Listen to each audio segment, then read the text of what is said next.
Big news, the SEC has unleashed the fury, cracking down on crypto staking. Unleash the fury!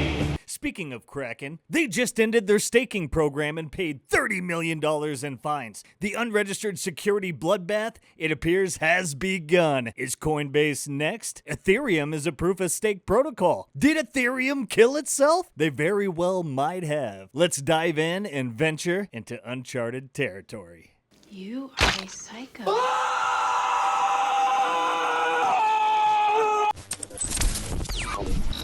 Here we go. From Protos, Kraken has agreed to pay $30 million and discontinue offering staking as a service in the United States in order to settle charges of offering unregistered securities with the SEC. But no, Kraken is not alone. After Kraken, these companies could be targeted next by the SEC, as the largest U.S. exchange, Coinbase, seems to be a potential target, especially since CEO Brian Armstrong was one of the first to report on the staking crackdown. Exchanges are not the only ones likely to be the focus of the new regulatory scrutiny. At this point, it is unknown whether proof-of-stake-based currencies such as Ethereum will also be the focus of the SEC and whether a securities classification for ETH is planned by the SEC. But more enforcement actions will be coming from the SEC, as Samuel Andrew reports. More exchanges and stablecoin issuers will receive Wells notices in the coming days and weeks. A Wells notice is a notification issued by regulators to inform individuals or companies of completed investigations where violations may have been discovered. Not looking good, Cotton. Oh, and we're just getting started. The SEC, NYDFS, and OCC are gearing up for a battle with cryptos, stablecoins, and exchanges. They're going after the choke points. Somebody might want to check on this guy. Apparently, ETH co-founder Joe Lubin says there's no chance ETH is classified as a security. I mean, come on. It's like ignoring the house on fire next to you while some deviant is also dousing you in flames, and you're like,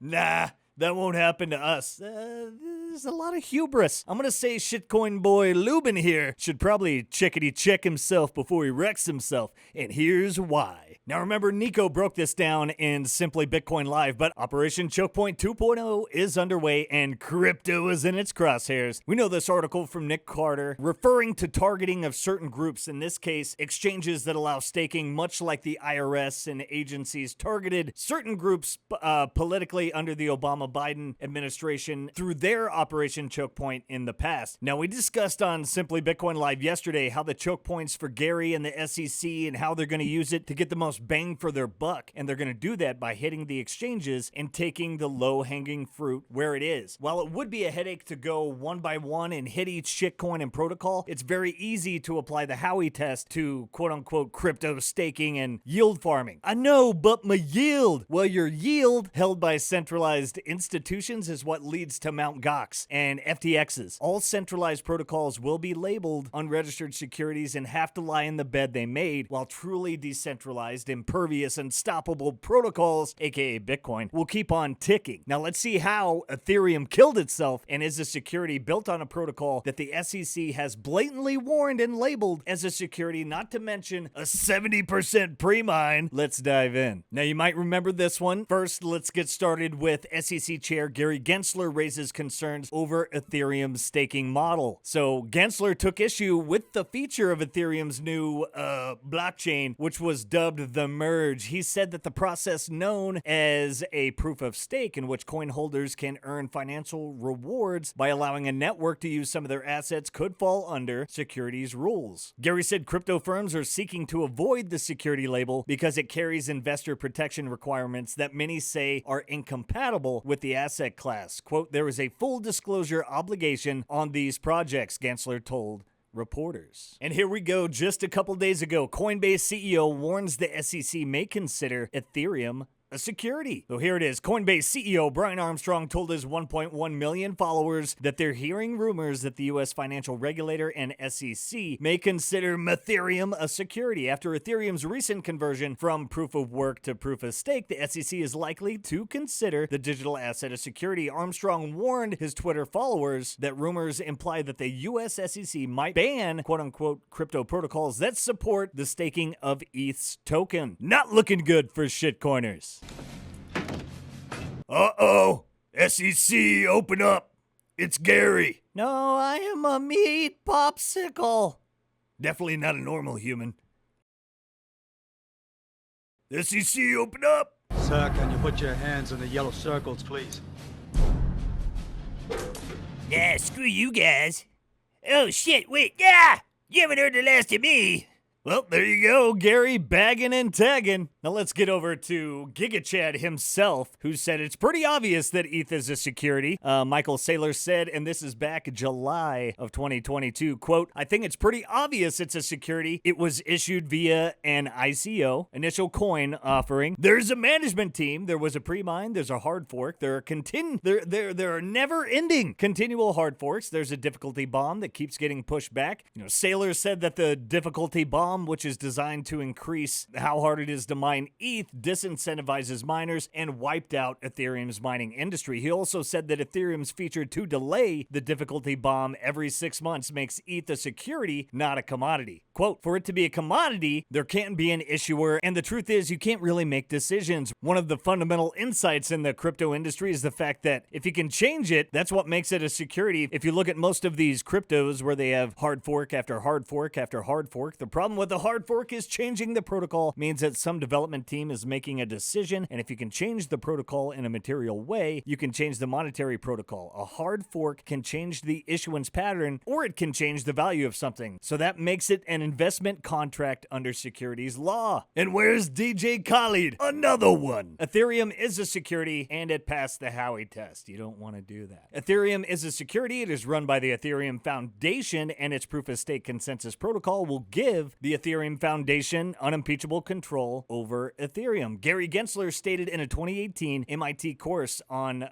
blockchain, Ethereum, when it was first promoted in 2014, I believe, passed the Howey test. And the word passed means that you are a security. Just a little vocabulary thing. You want to fail the Howey test, by the way. Like if you are a venture capitalist and don't want to be regulated, you want to fail this test. And ETH passes. He went further. It was an investment in a common enterprise at that point in time, a 21-year-old Vitalik running Ethereum Foundation out of Switzerland. It was one group, an expectation of profits. They had no functioning networks. It was an idea and white paper and a really good idea and good faith actors, and it was reliant on whether Vitalik and his team of coders were going to stand this project up. To me, I don't even think there is much doubt what this was in 2014 when they raised the $18 million.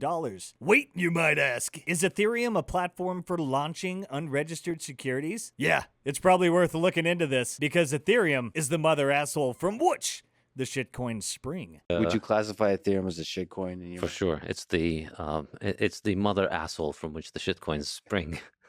Oh, gotta love Saifedean. Now let's get to some tweets. Here's a good one from Umbrella Man, because you can't unstake it because the centralized entity known as the Ethereum Foundation has yet to run the code to let you access your funds. Kraken can't end it. Look, and this is after the crackdown. So Kraken agreed to end its on-chain staking service, US clients, starting today, with the exception of staked ETH assets enrolled in the on-chain staking program by US clients will automatically be unstaked and will no longer earn staking rewards. Not good, but my yield. It's all Vitalik's yield now. And here's another one. This one from Vanessa Harris. I'm trying to withdraw my staked Ethereum from Binance, but I can't find the unstake button. Ooh, big oof. What else do we have here? From Tyler at Ape Durden. Someone in my DMs has his entire portfolio split between FTX for trading and Ethereum staking. Oh man, which he can't unstake since they haven't coded that part, and the entire system is built on a protocol that's being criminalized by the SEC. But don't forget this: Bitcoin isn't crypto. Better pass that shit on. From LP Capital Chai, people are laughing at BlockFi and other platforms for disabling withdrawals. Meanwhile, people who have staked Ethereum can't even unstake their meth because withdrawals were never coded up. The Ethereum Ponzi scheme is much, much larger than we may have suspected, and Gary is coming for him. Here we are with the great Bitcoin Gandalf. This is a good one. Wait, so if you staked ETH 2.0 with a validator that is going to censor transactions, you are stuck and can't unstake, and the Ethereum community is currently campaigning on Twitter that they will be for burning your stake for censoring transactions. LOL. You can't make this shit up. It's just so wild. It is dumb. It is really dumb.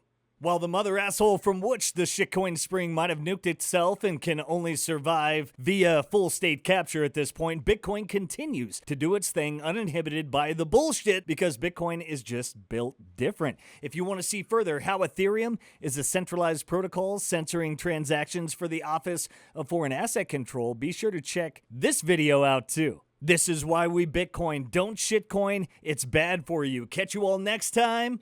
Peace.